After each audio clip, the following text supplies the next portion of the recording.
Hello friends, welcome to my YouTube channel. Exercise 6.5 से question number 1 करेंगे। P Q R is a triangle. P Q R ये एक triangle है right angled at P, जिसका जो right angle है यानी कि जो 90 डिग्री का एंगल है वो है हमारा पी पॉइंट के ऊपर। If P Q is equal to 10 centimetre, P Q जो लेंथ है वो है हमारी 10 centimetre and P R is equal to 24 centimetre. Find Q R, ये जो क्यू आर साइड है इसकी लेंथ आपको निकालनी है। फ्रेंड देखिए, सबसे पहले तो मैं आपको बता दूं, इस चैप्टर का इंट्रोडक्शन वीडियो मैं ऑलरेडी प्लेलिस्ट के अंदर अपलोड कर चुका हूं, जिसके अंदर जितनी भी ट्रायंगल से रिलेटेड प्रॉपर्टीज़ हैं वो सारी मैंने डिटेल के अंदर समझाई है। अगर आपने उसको अब तक नहीं देखा है तो आप उसको भी जा करके देख सकते हैं, ताकि ये पूरा चैप्टर आपको अच्छे से समझ में आ जाए।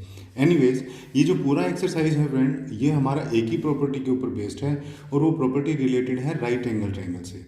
राइट एंगल ट्रायंगल एक ऐसी ट्रायंगल होती है जिसके अंदर मिनिमम एक एंगल जो है वो हमारा 90 डिग्री का होता है। वैसे भी देखिए, ट्रायंगल के तीनों एंगल्स का सम जो होता है वो 180 होता है। उसमें से एक अगर 90 डिग्री का निकल जाएगा तो बाकी के जो दो एंगल्स होंगे उनका जोड़ कितना हो जाएगा, 90 डिग्री। अब उसमें चाहे एक 30 हो, एक 60 हो, चाहे एक 50 हो, एक 40 हो, कितने भी हो सकते हैं। अब वो प्रॉपर्टी क्या है जो राइट एंगल ट्रायंगल से रिलेटेड है, उसका नाम है friends Pythagoras theorem. Pythagoras theorem. और ये थ्योरम है क्या? ये थ्योरम हमें ये बताती है कि किसी भी राइट एंगल के अंदर, किसी भी राइट एंगल ट्रायंगल के अंदर ये जो लाइन होती है जिसके ऊपर ये ट्रायंगल टिकी हुई होती है, इसको बोलते हैं हम लोग बेस। और ये जो इस तरह से परपेंडिकुलर हाइट होती है इसको हम लोग बोलते हैं परपेंडिकुलर। परपेंडिकुलर। और ये जो टेढ़ी लाइन होती है इसको बोला जाता है हाइपोटेन्यूज। हाइपोटेन्यूज। अब राइट एंगल ट्रायंगल का ये नियम होता है कि बेस का स्क्वायर प्लस परपेंडिकुलर का स्क्वायर वो बराबर होता है हाइपोटेन्यूज के स्क्वायर के। देखिए, हम इसको लिख भी देते हैं, स्टेप बाय स्टेप इस क्वेश्चन को करेंगे। सबसे पहले हम क्या करेंगे, पाइथागोरस थ्योरम लिखेंगे कि होती क्या है। Pythagoras theorem. पाइथागोरस थ्योरम ये कहती है इन अ right angled in a right angled triangle, in a right angled triangle, square of hypotenuse, square of hypotenuse is equal to किसके बराबर होता है, sum of square of perpendicular and base. Clear? यानी कि ये जो बेस हमको 24 सेंटीमीटर दे रखा है इसका स्क्वायर, प्लस ये जो परपेंडिकुलर हमें 10 सेंटीमीटर दे रखा है इसका स्क्वायर, इन दोनों का स्क्वायर ऐड करने से जो नंबर आएगा वो बराबर होना चाहिए हाइपोटेन्यूज के स्क्वायर के। यही है हमारा पाइथागोरस थ्योरम। तो अब देखिए, हम लिखेंगे in right angle triangle P Q are, इस ट्रायंगल के अंदर ये जो हमारा क्यू आर है यानी कि हाइपोटेन्यूज। अब पाइथागोरस थ्योरम हमें ये कहती है कि क्यू आर का जो स्क्वायर है वो किसके बराबर होना चाहिए, पी क्यू के स्क्वायर के प्लस पी आर के स्क्वायर के।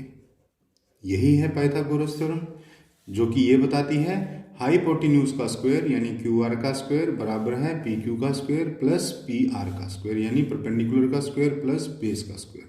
ये है परपेंडिकुलर का स्क्वायर, ये है बेस का स्क्वायर।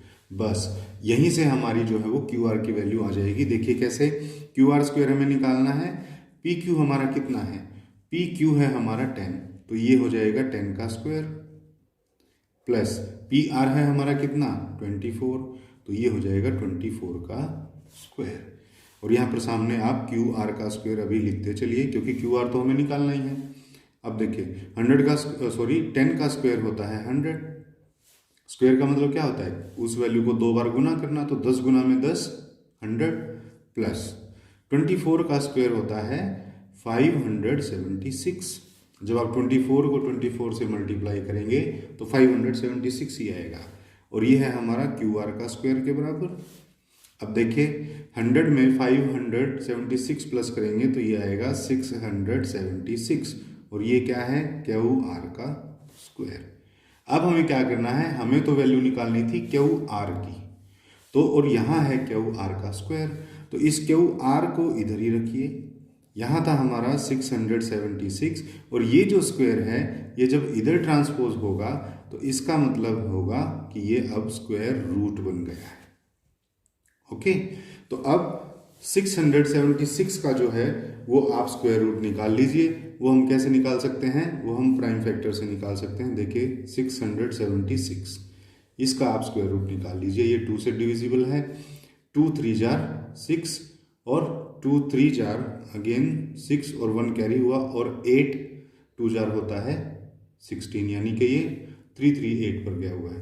अब ये फिर से 2 पर ही डिविजिबल होगा। जब हम इसको डिवाइड करेंगे तो आएगा 169। जब हम 338 को 2 से डिवाइड करेंगे तो आएगा 169। अब 169 जो है वो ना तो 3 से डिविजिबल है ना 5 से, ये सीधा सीधा 13 से डिविजिबल होगा। 13 जार होता है 169। इस तरह से 13 को 13 से जब आप मल्टीप्लाई करोगे तो 169 आता है। अब ये 13 बचेगा, दोबारा से इसको 13 से ही हम डिवाइड करेंगे तो यहाँ आ गया 1। तो फैक्टर्स हमारे क्या क्या आ गए, फैक्टर्स हमारे आ गए 2 2 13 और 13। देखिए यहाँ पर हम लिखेंगे फैक्टर्स हमारे हैं 2 × 2 × 13 × 13। इसको ऐसे लिख सकता हूँ ना मैं, अभी 676 को फैक्टर्स के रूप में लिख दिया मैंने, और ये QR की वैल्यू है। और जब भी हम इस तरह से स्क्वायर रूट निकालते हैं फ्रेंड, तो हम करते ये हैं, जैसे 2 और 2 ये पेयर है, इसमें से लिखा जाएगा सिर्फ 1 2, और ये 13 और 13 पेयर है, इसमें से लिखा जाएगा सिर्फ 1 13, और ये ऊपर से ये स्क्वायर रूट का साइन हट जाएगा। तो अब देखिए 2 × 13 कितना होता है 26। यही हमको निकालना था। QR की वैल्यू हमारी आ गई है 26 सेंटीमीटर। तो फ्रेंड ये था हमारा क्वेश्चन नंबर 1। ये पूरा ही एक्सरसाइज जो है हमारी पाइथागोरस थ्योरम के ऊपर चलेगी, और पाइथागोरस थ्योरम हमें ये बताती है कि हाइपोटेन्यूज का स्क्वायर जो होता है वो बराबर होता है परपेंडिकुलर के स्क्वायर प्लस बेस के स्क्वायर के। बस इस पूरी एक्सरसाइज के अंदर जो है हमें इसी प्रिंसिपल के चारों तरफ क्वेश्चंस दिए जाएंगे। किसी में हाइपोटेन्यूज निकालना होगा, किसी में बेस निकाल लेना होगा, किसी में परपेंडिकुलर निकालना होगा। यही जो एक इक्वेशन हमारी बनती है हर बार यही बनती आएगी, हाइपोटेन्यूज का square is equal to base का स्क्वायर प्लस परपेंडिकुलर का स्क्वायर। जो चीज़ मिसिंग हो उसको एक साइड में रख लेंगे, बाकी दोनों चीज़ों को दूसरी तरफ ट्रांसपोज कर देंगे, हमारा आंसर निकलता आएगा। तो फ्रेंड ये था क्वेश्चन नंबर 1। आई होप आपको अच्छे से समझ में आ गया होगा। तो फ्रेंड वीडियो अगर अच्छा लगा हो तो प्लीज़ लाइक कर दीजिए, शेयर कर दीजिए। चैनल को सब्सक्राइब नहीं किया है तो प्लीज़ चैनल को सब्सक्राइब कर लीजिए। क्वेश्चन नंबर 2 के लिए मिलते हैं नेक्स्ट वीडियो के अंदर, तब तक के लिए।